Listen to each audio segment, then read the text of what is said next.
بسم الله الرحمن الرحيم القارعة ما القارعة وما أدراك ما القارعة يوم يكون الناس كالفراش المبثوث وتكون الجبال كالعهن المنفوش فأما من ثقلت موازينه فهو في عيشة راضية وأما من خفت موازينه فأمه هاوية وما أدراك ما هي نار حامية الحمد لله نحمده ونستعينه ونستغفره ونؤمن به ونتوكل عليه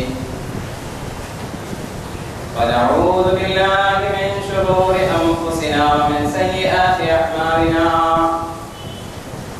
من يهده الله فلا مضل له ومن يضلل فلا هادي له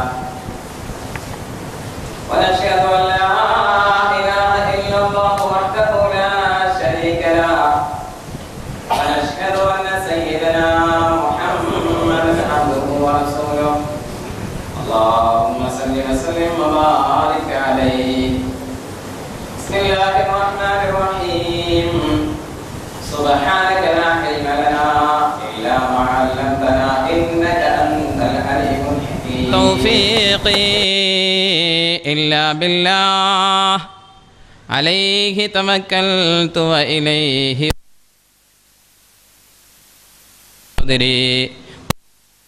أمري واحلل عقدة من لساني يفقه قولي صدق الله مولانا العظيم. கண்ணியத்திற்கும் பெரும் மதிப்பிற்கும் மரியாதைக்கும் உரிய பெரியவர்களே, பாசத்திற்குரியவர்களே, வருங்கால இஸ்லாத்தினுடைய ஏற்ற தாழ்வுகளுக்கு சொந்தக்காரர்களான இளைஞர் பெருமக்களே, எதிர்கால இஸ்லாத்தின் சந்ததிகளே, அல்லாஹ்வுடைய கிருபையும் நபிகள் நாயகம் ஸல்லல்லாஹு அலைஹி வஸல்லம் அவர்களுடைய அன்பும் ஷஃபாஅத்தும் புனித ஜும்மாவினுடைய அமல்களை நிறைவேற்றுவதற்காக வேண்டி அமர்ந்திருக்கின்ற நம்மின் மீதும், நம்மை சார்ந்தவர்களின் மீதும், நாம் நேசிக்கின்றவர்களின் மீதும், நம்மை நேசிக்கின்றவர்களின் மீதும் என்றென்றும் உண்டாகட்டுமாக. கண்ணியமிக்க சகோதரர்களே, நாம் சமூக ரீதியான மாற்றங்களை ஏற்படுத்த வேண்டும் என்ற அவசியத்தை குறித்து பேசி வருகிறோம். நபிகள் நாயகம் ஸல்லல்லாஹு அலைஹி வஸல்லம் அவர்கள் ஏற்படுத்திய அந்த மாற்றத்தை அந்த சஹாபிகளுக்கு மத்தியிலே நாம் எப்படி பார்க்கிறோம், சஹாபிகள் அதை எப்படி பார்த்தார்கள், எப்படி அதை உள்வாங்கிக் கொண்டார்கள் என்பதை பற்றி நாம் இன்றைய தினம் இன்ஷா அல்லாஹ் பேச இருக்கிறோம். சகோதரர்களே, ஒரு மாற்றம் விதைக்கப்படுகின்ற பொழுது அல்லது விதைப்பதற்காக வேண்டி முயற்சி செய்கின்ற பொழுது அந்த மாற்றம் நம்மிலிருந்து துவங்க வேண்டும் என்பதுதான் நாம் அடிக்கடி சொல்லக்கூடிய விஷயம். சமூகம் மாற வேண்டும், சமூகம் மாற வேண்டும் என்று சொல்லிக்கொண்டே இருக்கிறோம். எந்த அளவிற்கு நாம் நம்மை மாற்றி இருக்கிறோம் என்ற விஷயத்திலே கொஞ்சம் அதிகமாக கவனம் செலுத்த வேண்டும். நபிகள் நாயகம் ஸல்லல்லாஹு அலைஹி வஸல்லம் அவர்கள் ஏற்படுத்திய அந்த மாற்றத்திலே சஹாபிகள் எப்படி தங்களை மாற்றிக்கொண்டார்கள், நம்மை விட மோசமான, நம்மை விட அறிவிலிகளான, நம்மை விட கலாச்சார ரீதியாக மிக கீழ்த்தரமான, நம்மை விட குடிகாரர்களான, நம்மை விட வட்டியிலேயே மூழ்கி கிடந்தவர்களான, நம்மை விட கொலைகாரர்களாகவும் குருட்டி புத்தி உடையவர்களாகவும் மூடத்தனங்களை எல்லாம் தன்னகத்தே கொண்டிருந்த அந்த சஹாபிகள் இந்த மார்க்கம் விதைத்த விதைகளை எப்படி உள்வாங்கிக் கொண்டு தங்களை மாற்றிக்கொண்டார்கள் என்பதை நாம் சற்று கவனமாக பார்க்க வேண்டும். ஏனென்றால் சமூகத்தினுடைய முன்னேற்றத்தை பற்றி பேசி வருகின்ற பொழுது அல்ஹம்துலில்லாஹ் சமூகம் மாறுவதற்காக வேண்டி முயற்சி செய்து கொண்டிருக்கின்றது. நாம் அடிக்கடி சொல்வதை போன்று இன்றைக்கு இருக்கக்கூடிய இளைய தலைமுறை, அடுத்த ஜெனரேஷனான இந்த இளைஞர்களுக்கு மத்தியிலே இந்த மாற்றம் பெரிய அளவிலே தாக்கத்தை ஏற்படுத்தி அல்ஹம்துலில்லாஹ் மாற்றத்திற்கான விதைகளை அவர்கள் விதைத்துக் கொண்டிருக்கிறார்கள். நாம் எல்லா பகுதிகளிலும் பார்க்கிறோம், அல்ஹம்துலில்லாஹ் இளைஞர்களிடத்திலே மிகப்பெரிய மாற்றம் வந்து கொண்டிருக்கிறது. இப்படி மாறியதற்கு பின்னால் மாற்றத்தை விதைத்துக் கொண்டிருக்கின்ற பொழுது பொருளாதார ரீதியாக, கல்வி ரீதியாக, விஞ்ஞான ரீதியாக இந்த சமூகம் முன்னேற்ற பாதையின் பக்கம் அடியெடுத்து வைக்கின்ற பொழுது அப்பொழுது நம்முடைய நிலைமை எப்படி இருக்க வேண்டும்?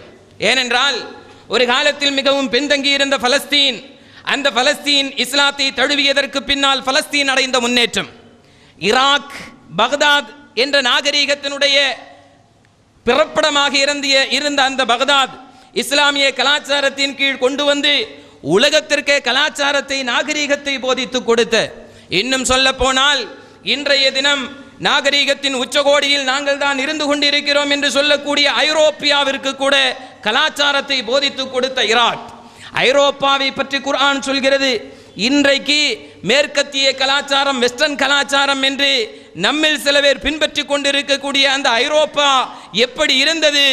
ஈராக்கை பார்ப்பதற்கு முன்னால், ஈராக்கினுடைய கலாச்சாரத்தை கண்டு அவர்கள் படிப்பதற்கு முன்னால் எப்படி ஐரோப்பா இருந்தது என்பதை சூரத்துல் கஹ்ஃபினுடைய ஒரு வசனம் சொல்கிறது.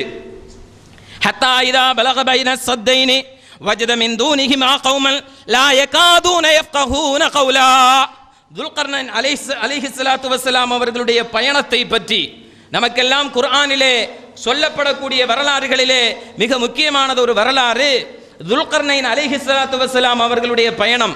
அந்த பயணத்தில் தான் யஜூஜ் மௌஜூஜ் என்ற ஒரு குட்டையான ஒரு கூட்டத்தை, மிக உயரம் குறைந்த அதே நேரத்திலே தொந்தரவுகள் நிறைந்த ஒரு கூட்டத்தை பற்றி துல்கர்னைன் அலைஹிஸ்ஸலாத்து வஸ்ஸலாம் அவர்களிடத்திலே முறையிடுகிறார்கள். அவர்கள்தான் அதற்காக வேண்டி கட்டடம் கட்டக்கூடிய ஒரு கலையையும் அந்த மக்களுக்கு மத்தியிலே சொல்லிக் கொடுக்கிறார்கள். அது மிக நீண்ட வரலாறு. கியாமத்தினால் நெருங்குவதனுடைய அடையாளம் மீண்டும் அந்த யஜூஜ் மௌஜூஜ் என்ற ஒரு கூட்டம் இந்த பூவுலகத்திலே அந்த தடைகளை தாண்டி வரும் என்று நபிகள் நாயகம் ஸல்லல்லாஹு அலைஹி வஸல்லம் அவர்கள் நமக்கு சொல்லி தந்திருக்கிறார்கள். இந்த பயணத்தின் பொழுது ஒரு கூட்டத்தை பார்க்கிறார்கள். அந்த கூட்டத்தை பற்றி குர்ஆன் சொல்கிறது, இதுதான் இன்றைக்கு நாகரீகத்தின் உச்சகோடியில் இருக்கக்கூடிய ஐரோப்பியர்களை பற்றி சொல்லப்படக்கூடிய வசனம். ஹத்தா இதா பலக பைன ஸத்தைனி வஜத மின் தூனிஹிமா கௌமா. அங்கே துல்கர்னைன் அலைஹிஸ்ஸலாத்து வஸ்ஸலாம் அவர்கள் வேறொரு கூட்டத்தையும் பெற்றுக்கொண்டார்கள். ஹத்தா இதா பலக பைன ஸத்தைனி வஜத மின் தூனிஹிமா கௌமன் லா யகாதுன யஃகஹூன கௌலா. அவர்கள் ஒரு வார்த்தையை சொன்னால் அதை கேட்பதற்கு கூட நெருங்க மாட்டார்கள், கேட்க மாட்டார்கள். அப்படிங்கிறதுல கேட்கக்கூடிய ஒரு விஷயத்தை விளக்குனா விளங்கக்கூடிய ஆற்றல் இருக்குது இல்லையா? இது சின்ன குழந்தைகளுக்கு கூட இருக்கும். ஒரு விஷயத்தை விளங்காம இருக்கிறது வேற, விளக்கியும் விளங்காமல் இருப்பது வேறு. அப்ப ஐரோப்பியர்களை பற்றி குர்ஆன் என்ன சொல்கிறது தெரியுமா? விளக்குகின்ற பொழுது விளங்காமல் இருப்பவர்கள் அல்ல, விளங்குவதற்கு கூட முயற்சிக்காதவர்கள். இப்படி யூப்ரட்டிஸ் நதிக்கரையிலே நண்டு பொறுக்கி கொண்டிருந்த ஐரோப்பியர்களுக்கு உயர்ந்த கலாச்சாரத்தை பாக்தாத் நகரம் கற்றுக் கொடுத்தது இஸ்லாத்தின் மூலமாக. இன்றைக்கு அந்த இஸ்லாமியத்தை கொண்ட துருக்கி என்ற நாடு ஐரோப்பாவினுடைய அழுக்கு தேசம் என்ற ஐரோப்பியர்களால் சொல்லப்படுகிறது. காரணம், ஐரோப்பாவில் இருக்கக்கூடிய ஒரே ஒரு முஸ்லிம் நாடு துருக்கி. அப்ப முஸ்லிம்கள் என்றால் அழுக்கு பிரதேசம் என்று சொல்லக்கூடிய இந்த ஐரோப்பியர்களுக்கு கூட இந்த குர்ஆன் தான் உயர்ந்த கலாச்சாரத்தை கற்றுக் கொடுத்தது என்பதை வரலாறு படித்தவர்களுக்கு தெரியும்.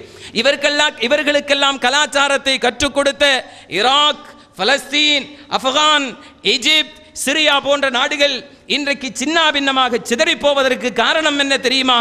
இஸ்லாம் விதைத்த விதையை, இஸ்லாம் கொடுத்த புரட்சியை, இஸ்லாம் அளித்த முன்னேற்றத்தை நபிகள் நாயகம் ஸல்லல்லாஹு அலைஹி வஸல்லம் அவர்களும் சஹாபிகளும் தாபீன்களும் அவர்களுக்கு வழங்கிய அந்த முன்னேற்ற பாதையில் இருந்து அவர்கள் வடிபிரண்டு சின்ன பின்னமாக சிதறி போனதற்கு காரணம் இஸ்லாமிய கலாச்சாரத்தை விட்டுவிட்டு மேற்கத்திய கலாச்சாரத்தை, ஒழுக்க கேடுகளை அவர்கள் கலாச்சாரமாக எடுத்துக்கொள்வதற்கு முயற்சித்த பொழுது ஈராக், பலஸ்தீன், சிரியா, ஈஜிப்த் போன்ற நாடுகள் எல்லாம் சின்ன பின்னமாக சிதறடிக்கப்பட்டது. மங்கோலியர்களால், தார்த்தாரியர்களால், இரண்டாவது குரிசு யுத்தம், சிலுவை யுத்தம் என்ற அடிப்படையிலே கிறிஸ்தவர்களால் சின்னாபின்னமாக சிதறடிக்கப்பட்டது. இன்றைக்கும் கூட அந்த சிதைவுகளிலிருந்து எந்த நாடுமே மீண்டு வரவில்லை சகோதரர்களே. எனவே மாற்றத்தை மட்டும் விதைத்துக் கொண்டிருந்தால் போதாது, புரட்சியை மட்டும் நாம் சொல்லிக் கொண்டிருந்தால் போதாது, இந்த சமூகத்தை எழுச்சி பாதையின் பக்கம் அழைத்துக் கொண்டிருந்தால் மட்டும் போதாது. இந்த வெற்றி கிடைக்கின்ற பொழுது, மாற்றம் ஏற்படுகின்ற பொழுது, புரட்சி வெடிக்கின்ற பொழுது, அதற்கு பின்னால் இந்த சமூகம் எப்படி இருக்க வேண்டும் என்பதையும் சஹாபிகளுடைய வாழ்க்கை வரலாறுகளிலிருந்து நாம் சில பாடங்களை படித்துக் கொள்ள வேண்டும். சகோதரர்களே, உமர் ரலியல்லாஹு தஆலா அன்ஹு அவர்கள் தங்களுடைய சஹாக்களோடு உரையாடி கொண்டிருக்கிறார்கள். ஹலீஃபாவாக இருந்து கொண்டிருக்கக்கூடிய காலகட்டம். இன்னைக்கு ஒரு ஹலீஃபாவை உலக முஸ்லிம்களின் தலைவர் இன்றைக்கு ஒரு சாதாரணமாக ஒரு நாட்டினுடைய, ஒரு மாநிலத்தினுடைய முதலமைச்சர் அல்லது ஒரு நாட்டினுடைய பிரைம் மினிஸ்டர் இவர்களை சந்திப்பதற்கென்றால் அப்பாயின்மெண்ட் வாங்கணும். ஏராளமான செக்கப்புகளுக்கு பின்னால், சோதனைகளுக்கு பின்னால் தான் அனுமதிக்கப்படுவோம். உலக முஸ்லிம்களின் தலைவரான மொரோக்காவிலிருந்து ஈராக் வரையிலும் இருக்கக்கூடிய பிரதேசங்களுக்கு தலைவரான அமீருல் முஃமினீன் தன்னுடைய சகாக்களோடு உரையாடி கொண்டிருந்தார். அரசவையாக இருந்தாலும் கூட அங்கே உமருக்கென்று தனி சிம்மாசனம் கிடையாது. இன்னைக்கு ஆலிம் சாக்களுக்கு கூட தனி பகுதி இருக்கும். கல்யாண வீட்டுக்கு போனால் பிரத்யேக இடம், மையத்து வீட்டுக்கு போனாலும் பிரத்யேக இடம், கிரகப்பிரவேச வீட்டுக்கு போனாலும் பிரத்யேக இடம். அது ஆலிம் சாக்களுக்கே இருக்கிறது. அப்படி இல்லைன்னா நாங்கள் கோவிச்சுக்குவோம். என்ன ஆலிம் சா வந்திருக்கிற, நமக்குன்னு ஒரு ஸ்பெஷல் மரியாதை வேண்டாமா? அப்ப ஆலிம் சாக்கள் கூட எதிர்பார்க்கக்கூடிய இந்த விஷயத்தை உலக வல்லரசுகளின் தலைவரான, உலக வல்லரசுகளையே ஆட்டி படைத்துக் கொண்டிருக்கக்கூடிய அரபுலகத்தினுடைய மிகச்சிறந்த ஆட்சியாளர் உமர் எப்படி உட்கார்ந்து இருக்கிறாரு? சாதாரண மக்களோடு இருந்து பேசிக்கொண்டிருக்கிறார். இதுதான் இஸ்லாம் புரட்சிகரமாக இந்தியாவில் அடியெடுத்து வைப்பதற்கும் காரணம். உமர் ரலியல்லாஹு தஆலா அன்ஹு அவர்கள் பேசிக்கொண்டிருக்கிறார்கள். யாரு? ஹலீஃபா சக தோழர்களோடு. எதை பற்றி பேசிட்டு இருக்கிறாங்க? மார்க்க விஷயமாக. எப்படி ஆரம்ப காலத்தில் எவ்வளவு சிரமப்பட்டு இந்த மார்க்கத்தை வளர்த்தோம், எவ்வளவு கஷ்டப்பட்டு ஹிஜ்ரத்து செய்தோம், இதையெல்லாம் அடிக்கடி அசை போட்டு பார்ப்பார்கள். ஏன் இவ்வளவு கஷ்டப்பட்டு வளர்த்த இந்த மார்க்கம் இன்னைக்கு ஆட்சி கிடைச்சது அப்படிங்கிறதுனால என்ன செய்யக்கூடாது? மற்றவர்களுக்கு அநியாயம் செய்யக்கூடாது. இன்னைக்கு வளர்ந்துட்டோம், பொருளாதார ரீதியாக வளர்ந்துட்டோம், நம்மளை கண்டு உலகமே பயப்படுது அப்படின்னு ஒரு அகங்காரம் வந்துடக்கூடாது. அப்படிங்கிறதுக்கு வேண்டி வாழ்க்கையில் நாம் ஒவ்வொருவரும் நம்முடைய கடந்த காலத்தை பற்றி சிந்திக்கணும். எப்படி நம்ம வாப்பா சந்தையில் போய் கிழங்கு வாங்கி அதுக்கும் காத்து நின்று ஏதோ பாய் விற்று அல்லது வேறு ஏதாவது தொழில் செஞ்சு அதில் கிடைக்கக்கூடிய காலனா அரையனாவை கொண்டு வந்து பெருநாள் அன்னைக்கு மட்டும்தான் சோறை பார்த்துருப்போம். இன்னைக்கு நாம் வசதி வந்த உடனே பழைய காலத்தை நினைவு கூறுவதற்கு மறந்து விடுகிறோம். ஒரு சபையில் ஒரு மனிதர், அவருடைய ஆரம்ப கால வாழ்க்கை மிகவும் சிரமமானது. இன்னைக்கு சமூகத்தில் மிக உயர்ந்த அந்தஸ்தில் இருக்கிறார். இப்போ நான் அவருடைய கடந்த காலத்தில் பட்ட சிரமத்தை பற்றி பேசிட்டேன். இவ்வளவு சிரமப்பட்டவர் அல்ஹம்துலில்லாஹ் இன்னைக்கு இவ்வளவு வசதியாக இருக்கிறாரு அப்படின்னு. முடிஞ்ச உடனே எதுக்கு ஆலிம் சார் அந்த பழைய விஷயத்தை எல்லாம் தோண்டி எடுத்துட்டு, ஏன்னா இன்னைக்கு சமூகத்தில் நான் நல்ல ஒரு அந்தஸ்தில் இருக்கிறேன், என்னுடைய பழைய காலத்தை பற்றி நினைவு கூறுவதற்கு நான் விருப்பப்படுவதில்லை. இதுதான் நாம எல்லா தவறுகளையும் செய்வதற்கு ஒரு காரணமாயிரும். நான் ஆரம்பத்தில் கஷ்டப்பட்டிருப்பேன், சிரமப்பட்டிருப்பேன், இன்னைக்கு அல்ஹம்துலில்லாஹ் கோடிக்கணக்கில் லட்சக்கணக்கில் இருக்கும். நான் என்ன செய்கிறேன்? என்னுடைய பழைய காலத்தை அசை போடுறதுக்கு, அல்லது நான் இந்த குடும்பத்தில் இருந்து வந்தவன் தான், நான் இந்த வேலை பார்த்துட்டு இருந்தவன் தான், நான் பிளாட்பாரத்தில் கடை போட்டிருந்தவன் தான், நான் சைக்கிள் ரிக்ஷா மிதிச்சிட்டு இருந்தவன் தான், அல்லது நான் இந்த கடையில் கூலி வேலை பார்த்தவன் தான், இந்த ஹோட்டலில் மேச தொடச்சவன் தான், இன்னைக்கு அல்ஹம்துலில்லாஹ் அல்லாஹ் பரக்கத்து தந்திருக்கிறான் அப்படிங்கிற ஒரு சிந்தனை தான் இருக்கணுமே தவிர இன்றைக்குள்ள நிலைமையை மட்டுமே அசை போட்டு பார்த்து கொள்ள வேண்டும். பழைய விஷயங்கள் சமூகத்திலிருந்து மறைக்கப்பட வேண்டும் அப்படிங்கிறதே நாம தவறு செய்யறதுக்கு மிகப்பெரிய காரணமாயிரும். அப்படிங்கிறதுனால பழைய காலத்தில் பட்ட சிரமங்களை எல்லாம் உமர் ரலியல்லாஹு தஆலா அன்ஹு அவர்கள் அரசவையில் இருந்து கொண்டு, எங்க இருந்து கொண்டு? அரசவையில் இருந்து கொண்டு அலசி பார்ப்பார்கள். இதுதான் உமர் ரலியல்லாஹு தஆலா அன்ஹு அவர்களுடைய பழக்கம். ஒரு தடவை குத்பா மெம்பர்ல இருந்து உரையாற்றி கொண்டிருக்கிறார். ஆட்சி அமைத்த அதிகாரம் கிடைத்த அந்த புதிய சமயம், இப்போ தான் ஆட்சிக்கு அவங்க வந்திருக்கிறாங்க. அவர்களிடத்திலே மக்கள் பையத்து செய்திருக்கிறார்கள். 2ஆம் கலீஃபாவாக அவர்கள் நியமிக்கப்பட்டிருக்கிறார்கள். மெம்பரில் நின்று சொன்னாங்க, தோழர்களே, உமரிடத்திலே இந்த பொறுப்பை நீங்கள் ஒப்படைத்திருக்கிறீர்கள். இது நபிகள் நாயகம் ஸல்லல்லாஹு அலைஹி வஸல்லம் அவர்கள் எடுத்துக்கொண்ட பொறுப்பு. அதற்கு பின்னால் என்னுடைய தோழரான அபூபக்கர் சித்திக் ரலியல்லாஹு தஆலா அன்ஹு அவர்கள் எடுத்துக்கொண்ட பொறுப்பு. அவர்களெல்லாம் மிக சிறப்பான வகையில் இந்த பொறுப்பை நிறைவேற்றி இருக்கிறார்கள். உமரும் அதை நிறைவேற்றும் என்று ஆசைப்படுகிறேன்.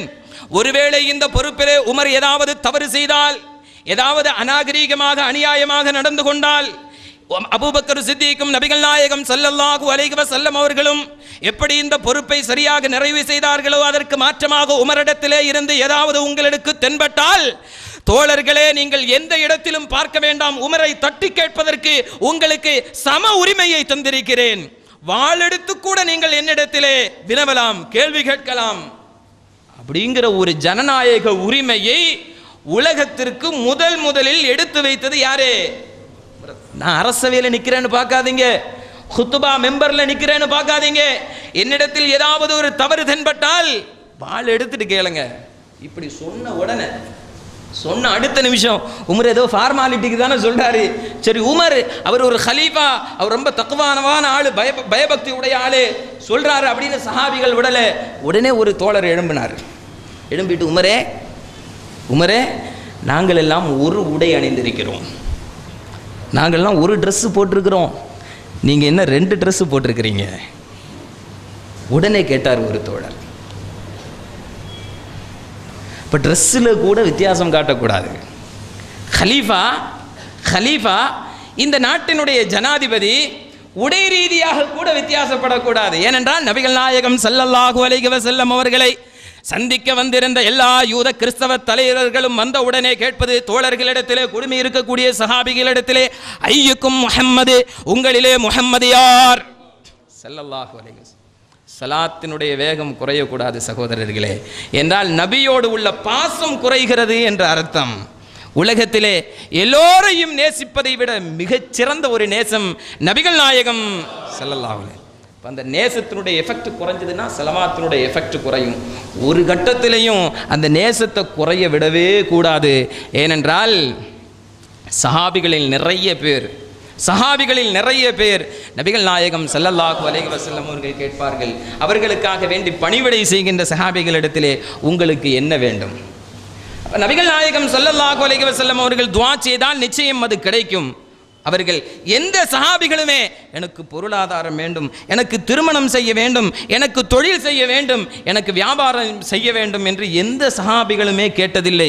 எல்லோரும் கேட்டது, யா ரசூலல்லாஹ், உலகத்திலே எப்படி நாங்கள் உங்களுக்கு பணிவிடை செய்து உங்களை நேசிக்கிறோமோ இதுபோன்று நாளை மறுமையிலும் ஆகிரத்திலும் ஜன்னத்திலும் உங்களுடைய அருகாமை வேண்டும் ரசூலே என்றுதான் எல்லா சஹாபிகளும் கேட்டிருக்கிறார்கள். எனவே சஹாபிகள் நபியினுடைய அருகாமையை உலகத்திலே அடைந்தவர்கள் கூட நாளை சுவர்க்கத்திலும் அது வேண்டும் என்பதை உலகத்தினுடைய எல்லா விஷயத்தையும் விட முன்னுரிமை கொடுத்து கேட்டார்கள் என்று சொன்னால், அந்த ரசூலை அவர்களே அந்த அளவுக்கு நேசிச்சிருக்கிறாங்க. அவர்களை விட அதிகமாக நம்மை நேசித்த அந்த ரசூலை மிக நேசிப்பதற்கு நாம் கடமைப்பட்டிருக்கிறோம். எனவே ஸலவாத்தினுடைய எஃபெக்ட், சப்தம் குறைந்து விடவே கூடாது இன்ஷா அல்லாஹ். அப்போ நபிகள் நாயகம் ஸல்லல்லாஹு அலைஹி வஸல்லம் அவர்கள் அமர்ந்திருக்கின்ற பொழுது யார் வந்தாலும் இதுதான் கேட்பாங்க, ஐயுக்கும் முஹம்மத், உங்களிடத்திலே முஹம்மது யார்? அப்ப தலைவர் நபி ரசூல் என்று உடை ரீதியாக, அமர்வு ரீதியாக, இட ரீதியாக, மஸ்ஜிதிலே கூட வித்தியாசத்தை ஏற்படுத்தி காட்டாத ஒரு தலைவருடைய தொண்டனான உமர் மட்டும் எப்படி வித்தியாசத்தை காட்ட முடியும்?